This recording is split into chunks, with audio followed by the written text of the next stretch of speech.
Good morning. ಎಲ್ಲರೂ ಹೇಗಿದ್ದೀರಾ? I hope ಎಲ್ಲರೂ ಚೆನ್ನಾಗಿದ್ದೀರಾ ಅಂತ ಅನ್ಕೊಂತೀನಿ. ನಾನು ತುಂಬ ಚೆನ್ನಾಗಿದ್ದೀನಿ. ಇವತ್ತು ಆಫೀಸ್ ರಜೆ ಇರೋದ್ರಿಂದ ಮನೇಲಿದ್ದೆ, ಅಮ್ಮನ ಮನೆಗೆ ಹೋಗೋಕ್ಕಾಗಲಿಲ್ಲ. ಹಾಗಾಗಿ ಇವಾಗ ಸ್ವಲ್ಪ ಲೇಟ್ ಆಯಿತು. ತಿಂಡಿ ಇನ್ನೂ ಮಾಡಿಲ್ಲ, ನಾಷ್ಟ ಮಾಡಬೇಕು. ದೇವ್ರ ಸ್ನಾನ ಆಯಿತು, ದೇವ್ರ ಪೂಜೆ ಮಾಡಬೇಕು. ಅಮ್ಮ ಒಂದು ಮಾತು ಯಾವಾಗಲೂ ಹೇಳ್ತಿರ್ತಾರೆ, ಫಸ್ಟು ಸ್ನಾನ ಆದ ತಕ್ಷಣ, ರೆಡಿ ಆದ ತಕ್ಷಣ ನೀವು ವಿಭೂತಿ ಹಚ್ಕೋಬೇಕು, ಆಮೇಲೆ ದೇವ್ರ ನಮಸ್ಕಾರ ಮಾಡಬೇಕು, ಆಮೇಲೆ ಮುಂದಿನ ಕೆಲಸ ಮಾಡಬೇಕು, ಅದು ನಿಮ್ಗೆ ಒಳ್ಳೇದಾಗುತ್ತೆ ಅಂತ. ಇದೊಂದು ಯಾವಾಗಲೂ ನೆನ್ಪಿಟ್ಕೊಳ್ಳಿ. ಸ್ನಾನ ಆದ ತಕ್ಷಣವೇ ವಿಭೂತಿ ಹಚ್ಕೋಬೇಕು.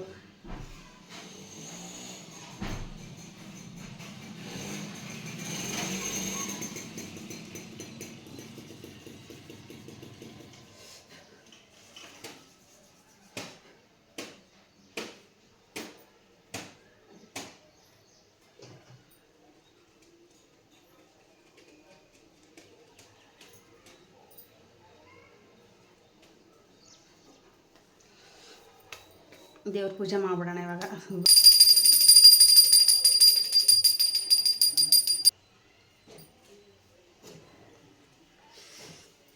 ಪೂಜೆ ಆಯಿತು. ಇವಾಗ ತಿಂಡಿಗೆ ನಮ್ಮ ಯಜಮಾನ್ರು ಪೂರಿ ಮಾಡಂದರು.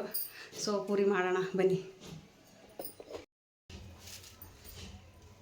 ಪೂರಿಗೆ ಹಿಟ್ಟು ನಾದ್ಕೋಬೇಕಿತ್ತಲ್ಲ, ನಮ್ಮ ಯಜಮಾನ್ರ ಕಡೆಯಿಂದ ಮೈದಾ ಹಿಟ್ಟು ತರಿಸಿದ್ದೆ. ಮೈದಾ ಹಿಟ್ಟಿಗೆ ಬರೀ ಡೈರೆಕ್ಟಾಗಿ ಮೈದಾ ಹಿಟ್ಟು ಹಾಕಿದ್ರೆ ಪೂರಿ ಚೆನ್ನಾಗಿ ಬರೋಲ್ಲ, ಅವು ಇಗ್ಗಲ್ಲ ಪೂರಿ. ಸೊ ಇಗ್ಬೇಕು ಅಂದರೆ ಚಿರೋಟಿ ಸ್ವಲ್ಪ ಮಿಕ್ಸ್ ಮಾಡಬೇಕು, ಅಂದರೆ ಪೂರಿ ಸೂಪರ್ ಆಗುತ್ತೆ. ಚಟ್ನಿಗೆ ಏನು ಮಾಡ್ಕೊಂಡಿದ್ದೀನಿ ಅಂದರೆ, ನಾವು ಪುಟಾಣಿ ಚಟ್ನಿ ಮಾಡ್ತೀವಿ ಯಾವಾಗಲೂ ಪೂರಿ ಜೊತೆಗೆ. ಅದಕ್ಕೆ ಉಳ್ಳಾಗಡ್ಡಿ, ಹಸಿಮೆಣಸಿಕಾಯಿ, ಕೊತ್ತಂಬರಿ, ಕರಿಬೇವು ಎಲ್ಲನ ಹಾಕಿಬಿಟ್ಟು ಪುಟಾಣಿ ಚಟ್ನಿ ಮಾಡ್ತೀವಿ. ಫಸ್ಟು ಪೂರಿ ಹಿಟ್ಟನ್ನ ಹಾಕ್ಕೊಂಬಿಡೋಣ, ಪುಟಾಣಿ ಚಟ್ನಿ ಮಾಡೋಣ.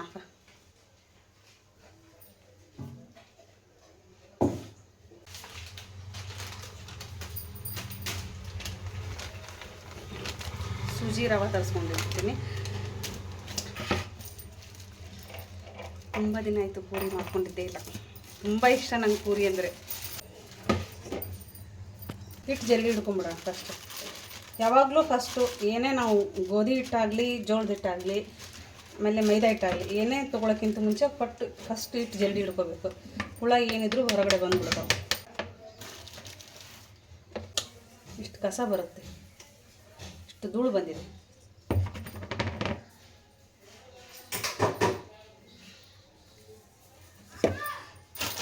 ಚಿರೋಟಿ ಸ್ವಲ್ಪ ಚಿರೋಟಿ ರವೆ ಹಾಕ್ಬೇಕು, ಸ್ವಲ್ಪ ಹಾಕಬೇಕು, ಅದನ್ನು ಜಡಿ ಹಿಡ್ಕೋಬೇಕು. ಸಾಕು, ಹಿಟ್ಟು ಹಾಕ್ಕೊಂಡ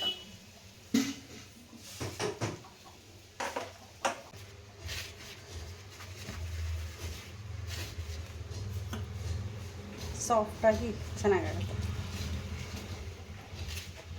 ಹಾಕ್ಕೋಬೇಕು. ಇದಕ್ಕೆ ಮೇಲೆ ಎಣ್ಣೆ ಹಾಕಿಟ್ಬಿಟ್ರೆ ಡ್ರೈ ಆಗಲ್ಲ, ಇಲ್ಲ ಸಾಫ್ಟ್ ಆಗುತ್ತೆ ಪೂರಿ. ಒಟ್ಟು ಸ್ವಲ್ಪ ಎಣ್ಣೆ ಹಾಕಿದ್ದೀನಿ, ಮತ್ತೆ ಸ್ವಲ್ಪ ಹಾಕಿ ನಾದಿಡುತ್ತೀನಿ.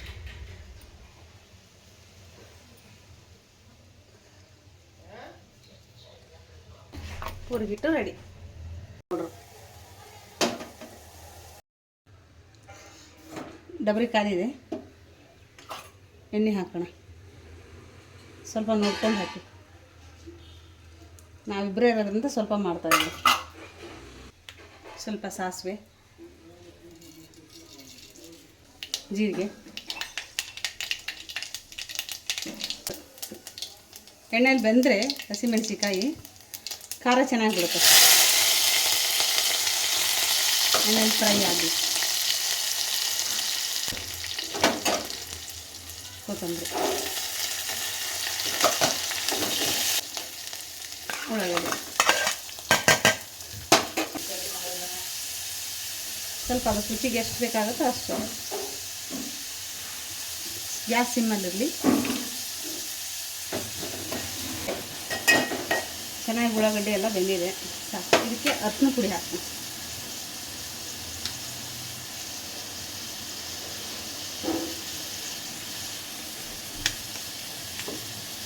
ಅರಿಶಿನ ಪುಡಿ ಹಾಕಿ ಪುಟಾಣಿ ಹಿಟ್ಟು ಕಲಸೋಣ. ಪುಟಾಣಿ ಪೌಡ್ರು ನಾನು ಮೊನ್ನೆ ಕ್ಲೀನ್ ಮಾಡಿ 2 ದಿನ ಆಯಿತು.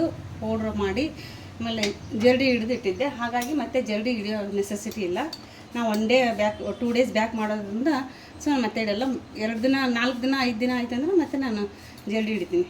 ಪುಟಾಣಿ ಪೌಡ್ರನ್ನ 1 2 ಗಂಟಿಲ್ದಂಗೆ ಕಲಿಸ್ಬೇಕು. ಈ ಥರ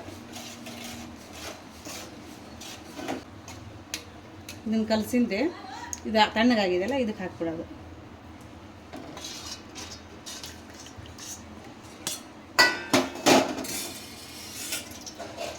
ನಮಗೆ ನೀರು ಎಷ್ಟು ಬೇಕೋ ಅಷ್ಟು ನೋಡಿಕೊಂಡು ಹಾಕ್ಕೊಳ್ಳೋದು.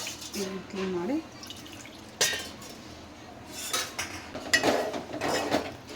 ಸಾಕು. ತುಂಬ ಚೆನ್ನಾಗಿದೆ, ಟೇಸ್ಟ್ ನೋಡೋಣ. ಸ್ವಲ್ಪ ಉಪ್ಪು ಕಡಿಮೆ ಆಗಿದೆ. ಉಪ್ಪು ಸ್ವಲ್ಪ ಕಡಿಮೆನೇ ಆಗಿರ್ಬೇಕು ಯಾವಾಗಲೂ ಅಡುಗೆಗೆ. ಉಪ್ಪು ಕಡಿಮೆ ಇದ್ದರೆ ಹಾಕೋಬೋದು, ಜಾಸ್ತಿ ಆದ್ರೆ ತೆಗಿಯೋಕ್ಕಾಗಲ್ಲ. ಮುಚ್ಚಿಟ್ಬಿಡೋದು. ಹಿಟ್ಟನಾದಿಟ್ಟಿದ್ದೆ, ಹಿಟ್ಟು ಪರ್ಫೆಕ್ಟ್ ಆಗಿದೆ. ಈಗ ಇದನ್ನು ನಮ್ಮ ಯಜಮಾನ್ರು ಬರ್ತಾರೆ, ಸ್ನಾನಕ್ಕೆ ಹೋಗಿದ್ದಾರೆ. ಅವ್ರು ಬಂದ ತಕ್ಷಣ ಬಿಸಿ ಬಿಸಿ ಇದು ಮಾಡ್ಬಿಡೋದು. ನಾನು ಮುಂಚೆನೇ ಕ್ಲೀನ್ ಮಾಡ್ಕೊಂಡಿರ್ತೀನಿ. ಮತ್ತು ಏನಾದರೂ ಈ ಥರ ಅಡುಗೆ ಮಾಡಬೇಕಾದ್ರೆ ಹಸಿ ಅರಿವಿ ತೊಗೊಂಡು ಮತ್ತೊಂದು ಸರಿ ಕ್ಲೀನ್ ಮಾಡ್ಕೊತೀನಿ. ಕ್ಲೀನ್ ಮಾಡಿಕೊಂಡೆ, ಸ್ಲ್ಯಾಬ್ ಕ್ಲೀನ್ ಮಾಡಿಕೊಂಡೆ ನಾನು ಮಾಡೋದು.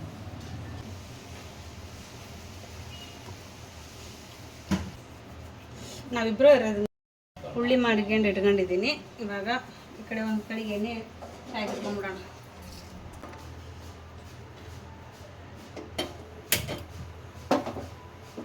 ಗ್ಯಾಸ್ ಆನ್ ಮಾಡಿಕೊಂಡು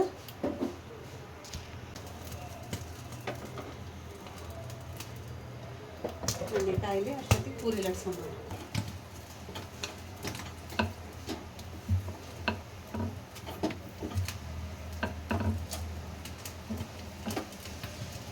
ಸ್ವಲ್ಪ ಈ ಥರ ಮಾಡ್ಕೊಂಡ್ಬಿಟ್ರೆ ಪೂರಿ ಸೂಪರಾಗಿ, ಹಿಟ್ಟು ತುಂಬ ಸಾಫ್ಟಾಗಿ ನೆಂದಿದೆ. ಬೇಗ ಚಿರೋಟಿ ರವೆ ಹಾಕಿರೋದ್ರಿಂದ ದೊಡ್ಡ ದೊಡ್ಡ ಹಿಗ್ತಾ ಇದ್ದಾವೆ ಪೂರಿ.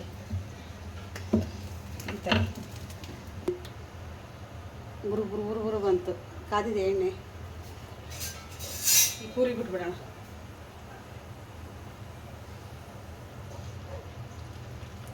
ತಾನೇ ಉಬ್ಬುತ್ರಿ. ಏನು ಕೈ ಆಡ್ಸೋಕೆ ಹೋಗ್ಬಿಡಿ, ತಾನೇ ಉಬ್ಬುತ್ರಿ.